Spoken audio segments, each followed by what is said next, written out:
Alright guys, so let's start off with the injury report. There's some good news and there is some bad news on this injury report. Obviously Mike Pouncey will not be playing in this game. Now, Kiko Alonso did break his thumb last week's game versus the Baltimore Ravens, and he's hurt his hamstring, so he is listed as doubtful. I think they are going to try to play him to see how he feels. If he doesn't feel good, maybe in pregame warm-ups. If he doesn't feel good, he won't play. So there is a slight chance that he does play, so this isn't like, in terms of doubtful, like, there's no chance. He does have a pretty good chance actually to play. So I wouldn't really stress about that too much.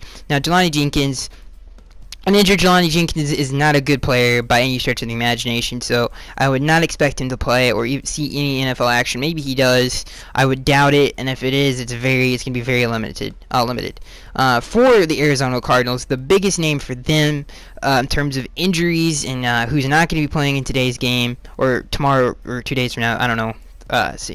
Yes, tomorrow's game. This is Saturday. I got mixed up. Anyway, tomorrow's game is Tyrann Mathieu for the Arizona Cardinals. He is not going to play on Sunday, so that's a huge hit for them. But in terms of the good news for the Miami Dolphins in injuries, Xavier Howard finally might see some NFL game action. He's been out for so long now. It would be amazing if he did come back. If he did, I would not expect him, if he does play, I would not expect him to have a huge role, maybe a small role. Who knows what Vance will do. Maybe he does have a big role. He's been practicing for a long time now. So he's been in the practices. Maybe he's ready for that, to take on that big role.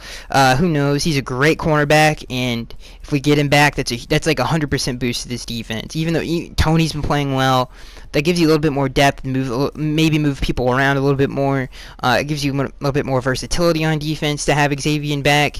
So that would be a huge boost to this defense. Now, in saying that, like I said, if he had a bigger role, he might not. I would doubt he will. I really doubt he will. But it would be amazing to see him just be on the field on Sunday. So let's look at the stats, guys, like we do every single week. So let's start with the Cardinals first. And let's see here. Okay, the Cardinals in points, they are 17th in the NFL with 23 points a game. Yards, they are 9th in the NFL with 369. Pass yards, they are 9th in the NFL with 263. And rush yards, they are 15th in the NFL with 105. Which is, surprising, because in the rush yards, you would think David Johnson, they would be in the top 10, but they're 5 spots down from the top 10, which is actually pretty surprising to me. So for the Miami Dolphins, they're 22nd in points in the NFL with 21 points a game. Yards, they have 327 yards a game. That is 25th in the NFL. Passing yards, they have 216 a game. That is 28th in the league. And rush yards, they are 8th in the NFL with 111. Now, I really would love to know, and if you guys do know, let me know. Now, I'm not talking about in years past. I'm talking about this specific year when the Unicorns started. When Mike Laramie and BA were on the team, or healthy and playing and finished the game. I wonder. I would assume our points would be in the 30s, and I would assume the pass yards would be maybe near the top 10, and then in rush yards we would be in like the top 3. I could be wrong. If you guys do know that any of that, let me know down below. So now, obviously, the big story of this week is our linebackers. So I wanted to do a little research, and we have one more statistic to look at right here. I wanted to see, and I know, when I watch the Cardinals, their tight ends are never really like that heavily involved in anything. So it's usually Larry Fitzgerald kind of takes that tight end, that number 1 tight end role in the slot. So I wanted to see what their tight end statistics were.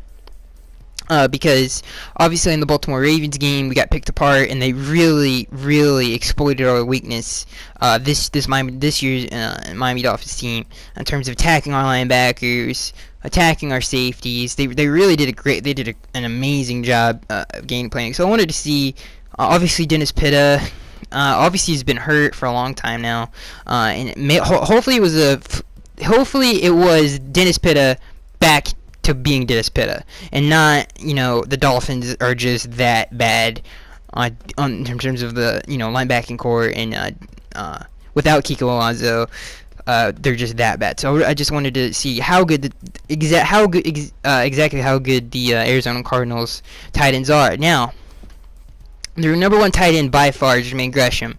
By no stretch of the imagination is Jermaine Gresham a Pro Bowl tight end, and his best quality is run blocking. He's not a Pro Bowl receiving tight end by any stretch of the imagination. He's way out of his prime now. But yeah, and then their second best is Darren Fells. So let's look at for Jermaine Gresham on the year, he has 27 catches for 264 yards. Darren Fells has 11 catches for 92 yards. So their tight end's not a big part of the offense, and they're kind of a weakness on the offense. Yeah, so I think we have a good matchup there. I don't think we have to be so worried about the tight ends, but the running back's a totally different situation with David Johnson. Obviously, that's anybody's guess how we defend him. So let's get into the defense, I guess. It's gonna be interesting because David Johnson is going to be the number one priority to stop. He's going to make his plays. Obviously, he's David Johnson, but not only in the run game, but in the receiving game, David Johnson could have double 1,000-yard seasons, 1,000 rushing, 1,000 receiving. David Johnson is probably by far the best all-around running back in the league, so he's going to be a problem. He's going to make his plays. We just got to figure out how to limit that and who the matchup is going to be.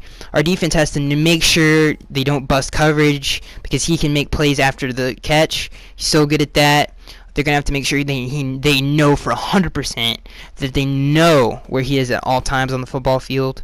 That's going to be a huge part of our game plan coming up this Sunday. So I like our matchup because the offense of the Cardinals in their history with Bruce Arians has been coaching for a long time.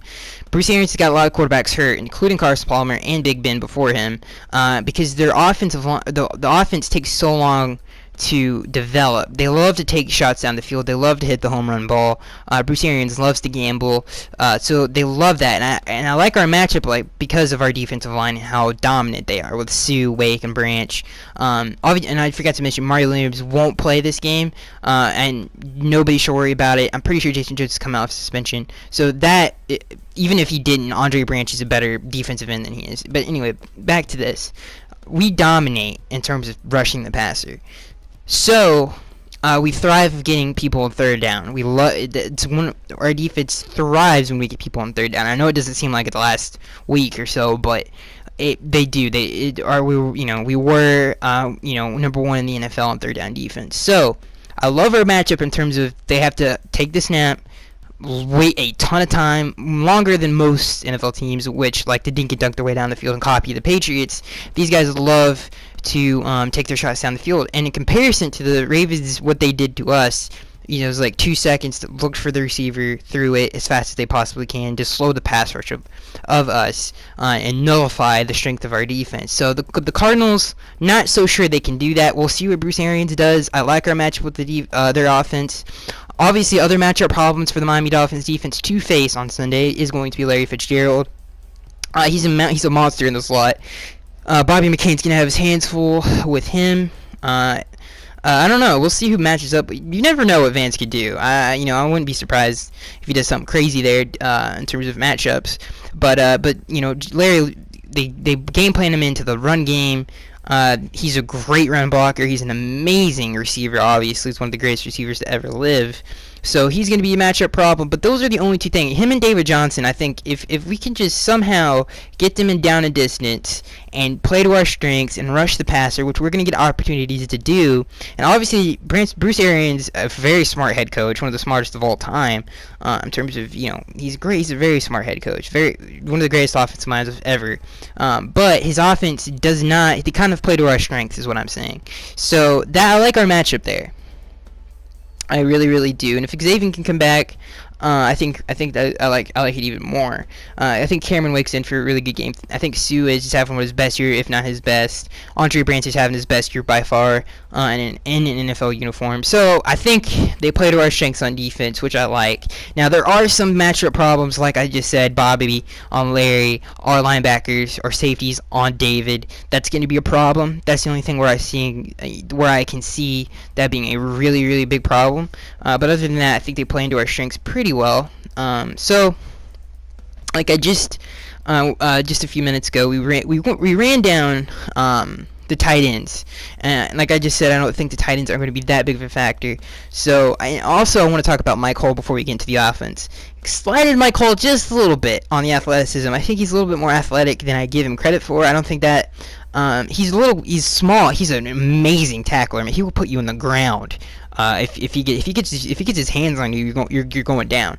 So I love that about Mike Hull. So he has the athleticism and pass coverage, but he's not like a monster coverage guy, like like a Luke Kuechly or something like that, or even like specialists like Dion Buchanan, who's on the Cardinals, people like that who or their speciality is pass coverage. He's just kind of not great at anything really. He's good at things, just not great at them. So if Mike Hull does have to come in, it's not like we're putting in Kelvin Shepherd in coverage. You know what I mean? It's not that bad. So I think I slighted him a little bit when I talked about him previously. So don't really worry about that too much there. So let's go on to the offense side of the football. And this has been obviously by far the most frustrating part of the Dolphins 2016 season is the offense, because we haven't seen them healthy on a consistent level at all. They've been hurt all year. It's been ridiculous to see just how hurt this Dolphins team has been and how it's crippled them, and how they've done so well even without those players. I mean, you can think if this team was 100% healthy, how good they actually would be. It would be amazing to see that. So obviously the Unicorns have not played together in some time. Obviously Mike probably won't see the NFL field for the rest of the year. So let's talk about Laramie Tunsil for just a second, because Laramie Tunsil was a huge reason. He had a terrible game against the Ravens, and coming to find out, his shoulder injury was a whole lot worse than we thought, and it's still, apparently he's only 60% healthy, which is not good. So he still didn't have that bad of a game, and we still moved the ball on the Baltimore Ravens despite him having by far his worst game. We crossed the 50-yard line I think 3 times in the first half. I don't know what quarter it was. I don't know if it was 2 first, 3 second, 3 first, I don't know. But we were moving the football, especially in the opening drive. We moved the football pretty dang well. But a problem of what I was going to say is obviously the inconsistency in this offense has been the most frustrating thing by far of this season. Just to see them score 30-something points on like the Pittsburgh Steelers, right? Or somebody's a pretty decent, good, really good defense like that, or just drop 30 on consistently on, or drop 30 on the Bills, which is an amazing defense, stuff like that. And you're like, wow, man, this offense is pretty dang good, and they're very versatile in terms of they can run the ball and pass the football, but they haven't been healthy. I would love to know our NFL rankings with the Unicorns this year. I would love to know that. And it's not just us that have struggled. I feel like most people blame, like, this is a Dolphins thing. It's not just a Dolphins thing. It's a Carolina Panther thing. It's a Minnesota Vikings thing. It's a Raiders thing. If you saw the Raiders last night, Derek Carr did not look. Derek Carr was still himself, just didn't get any kind of pass protection. Went against 2 amazing pass rushers in D Ford and Justin Houston. Did not have a good game because Osemele was hurt and didn't play that game. It affected that offense in the run game and the pass game. So and I know that Osemele doesn't crap and check, Houston or anything like that. I know that, but I'm just saying, he had, it's great defensive front. He had to deal with that without him. In terms of him, somebody's great at getting the second level. My point is, when you miss so many players, it's hard to get in a rhythm as an offense, and especially as how, like, oh, guess what, Laramie slipped in the shower. You're not having him this game right before the game starts. So our offense hasn't been able to get into a groove a lot this year in terms of chemistry at all with anybody. So it's been difficult to kind of pin down what this offense actually looks like. And I would like to believe, and they have shown that they can be very consistent. And even though we were missing Mike against the Ravens, they still move the ball well. But this segues right into the biggest problem of this team, and that is finishing drives. When you cross the 53 times in one half, that's pretty dang good. I mean, that's better than we played for the rest of the game, for God's sakes. If it wasn't for a fumble return by Michael Thomas, we wouldn't have scored that game. So we just cannot finish drives, and whether that be a holding penalty, this team really struggles when it's in down a distance. Like, I'm talking, it might as well have been 4th dang down and we're punting the football. You know what I mean? It struggles in 3rd down in like 10, 3rd down in 12, they're down in 13. It really, really struggles. And now, obviously, that has a lot to do with, in terms of the stats, injuries when, Laramie was out, BA was out. But I really don't know if Adam has the faith in this offense to pick up third and longs, because you see what we're calling on third and long is either a screen or is something underneath like a drag or a little sticker out to Jarvis Landry. Maybe he can make a play, run after the catch. So hopefully we have a little bit more balls this week, where Adam has a bit more faith, and especially against this defense that we're going up against that literally blitzes almost every single down. They love getting pressure on the quarterback. They love forcing the quarterback into bad decisions. They love it. So, obviously, this was the greatest matchup in the world on third down and long, where you got Chandler Jones running at you, got Golden running at you, you got Buchanan in the A gap running at you. So it's gonna be interesting to see what the play calling is by Adam Gase, and I know the run game is gonna be, and they're really good against the run, they're really good against the thing about them against the pass is I don't know, because I've seen teams pass on them pretty well. Like the 49ers passed on them, and they're not a great passing offense. Tons of teams have passed on this team, so I think we definitely are capable of doing that. But yeah, like I said, I think maybe a better way to put this is have a little bit more faith in the team and taking more shots on third down. Because you might as well, take a sack if you just throwing a 3-yard in route and you got to punt the football. So you might as well just take a shot, take a few more shots. I think we got to take a little bit more risks this game, and hopefully Adam does. Hopefully that goes into his game planning a little bit. Maybe he has a little bit more faith. Maybe he doesn't, because Landry's not 100%. Who knows? We'll see. So that's what. And this segues right into the Arizona Cardinals, what they like to do. They love blitzing the quarterback. They love saying, "Hey man, can you decipher what I'm doing? I'm blitzing a corner and Buchanan up the gap. I got Chandler Jones to drop it back in a hook. Can you figure out where the weakness of the defense is? Can you hit your guy in the flat when he's wide open? Can you see that? Can you feel the pressure? Can you avoid the pressure? Can you decipher the defense?" Very Rex Ryan-like in terms of he loves to blitz the quarterback, loves to force him, give him crazy exotic blitzes, stands up the defensive line, which I never think works on Ryan. I really don't think that works on many good quarterbacks when they stand the defensive line up. Who's gonna come? I really don't think. I think he's pretty good at audibling and getting the team in the right place. So I don't think that's going to be a problem.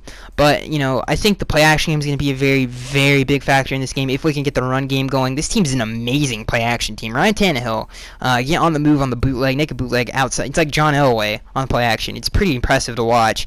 So if we have that, I feel like we can score a lot of points, finishing drives in the red zone. Devontae Parker or Deion Sims is going to have to step up, which he did against the 49ers, which is not hard to do. He had a couple great plays against the Ravens, so maybe he's starting to kind of heat up a little bit. We need him in the red zone really bad. He's a huge guy. Like, the dude's huge. He's humongous. So he should be, get in the red zone every once in a while. Obviously, DP's a big guy, too. Jarvis has been, I don't know what the heck, how we use Juice in the red zone, but we need to use him more, because his route running is outstanding. We could use him more in the red zone, and on 50-50 balls too. He's underratedly athletic. So we need to finish drives. We can't get him down in distance against a really good Cardinals pass rush. We can't do that. I think the screen game is getting better every single week. It really, really is. And you've seen the improvement. I've seen the improvement. I don't know about you guys, but I have seen the improvement. And I think that is an advantage against a heavy blitz team in the Arizona Cardinals. Taking advantage of that safety, I think is going to be something to watch, because we are great if we can get the run game going. If Jay doesn't mess up, Jay is this is another thing that has really hurt us, is Jay losing a ton of yards on runs. He needs to just eat his lunch and just take a 1-yard gain sometimes. He tries to make too much happen sometimes, and he can't. Sometimes he slips out of his break, slips out of a cut, something crazy happens. So like I said, you can't get down in distance. That's a huge key to this game. Stay in third and manageable. And that's if we can do that, we have a really good chance of winning this game. If we can get the run game going and the play action game going, that is what our offense thrives on, is that factor. So that's a huge factor in this game. So that's gonna be it, guys. I am Skyx1383. I cannot wait for this game. I think it's gonna be a fun game to watch. I think it's gonna be very interesting to watch some of the things play out. Obviously, just so many things to watch. So many things I can't wait to watch, and how this team bounces back from a very young football team, bounces back from the beating that they took against the Baltimore Ravens. And I think they are very, very focused this week, which is a good thing. And I think they were focused last week. I just think I think the Ravens had a really good game plan. I think that's what happened. I don't think it has anything to do with talent or anything like that, because I think we can go toe to toe with the Ravens. And one of the things I was thinking is like, man, I hope we meet them in the playoffs again, because I think that would be a fun matchup to watch. I really do. Um, so that's gonna be, guys. I'm Sketch83. You can also look up. There is a new series if you guys are interested. There is a new series that will be coming out very soon. I don't know when. It could be coming out Saturday, sometime Saturday. It's basically talking all things NFL. It's a purely audio type podcast. It's not something you're gonna sit down and watch. Something you're gonna listen to while you're doing something else, or you're just gonna listen to. It's not a visual thing at all. So if you guys are interested in that, it's all things NFL. You can look out for that. But that's gonna be, guys. I'm Skyx1383, and I can't wait. And make sure to check down the comment section below for the question. Always put a question down there. So if you want to answer it down there. So that's gonna be, guys. I am Skyx1383, and I'll see you guys in the next one.